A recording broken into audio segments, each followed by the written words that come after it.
Hello hello hello, আপনি কানে শুনতে পান নাই না আয়েশের মোবাইল? হ্যাঁ, কানে শুনতে পাইতেছে না কিন্তু নেই। ফোনে কথা বলতে চায় আয়েশবাবু তার বাবার সাথে। আয়েশবাবু এখন বড় হয়ে গেছে, বাবা মা দুজনকে সে চিনতে শিখেছে, এজন্য বারবার ফোন কানে নিয়ে বাবা বাবা বলে কথা বলছে আয়েশবাবু। রিসেন্টলি আয়েশবাবুর এই ভিডিওটা কিন্তু সোশ্যাল মিডিয়াতে প্রকাশিত হয়েছে। এরপরেই বোঝা যাচ্ছে আয়েশবাবু তার বাবাকে কত বেশি মিস করে। আয়েশকে নিয়ে যখন আখি আহাদের সংসার ছেড়েছিল তখন কিন্তু আয়েশের বয়সটা খুবই কম ছিল, বাবা মাকে তেমন সে চিনত না।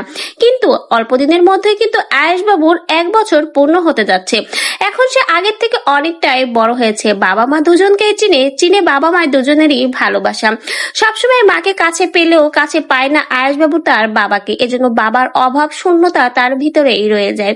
মাঝে মধ্যে দেখা যায় আহাদ কিন্তু তার ছেলে আয়েশের সাথে ফোনে কথা বলে, সেই সময় আয়েশ কতটা খুশি হয় তার বাবার সাথে কথা বলতে পেরে, তখনের ভিডিওগুলো দেখলেই কিন্তু বোঝা যায়। এই জন্য হয়তো আয়েশবাবুকে ফোনে কথা বলতে বললেই সে বাবা বাবা বলে কথা বলতে থাকে। রিসেন্টলি কিন্তু আয়েশবাবুর এই ফোনে কথা বলার সুন্দর মুহূর্তের ভিডিও প্রকাশিত হয়েছে, সেখানে দেখা যাচ্ছে আয়েশবাবু ফোনে কথা বলা নিয়ে কতটা এক্সাইটেড।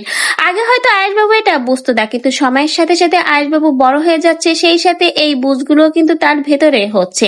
আর কিছুদিন পরে আয়েশবাবুর 1 বছর পূর্ণ হবে। আপনাদের কি মনে হয় ছেলের এই 1 বছর পূর্ণ হচ্ছে, ছেলের এই 1 বছর পূর্ণ হওয়াতে তার বাবা আহাদ আসবে না?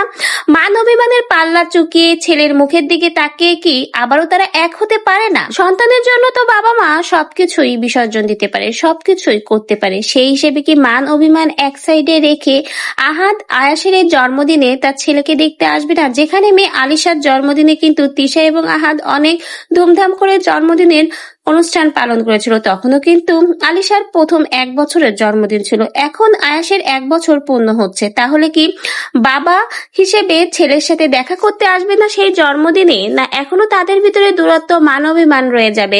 তাদের ভিতরে মান অভিমানটা ছেলের থেকে বড় হয়ে দাঁড়াবে? আপনাদের কি মন্তব্য?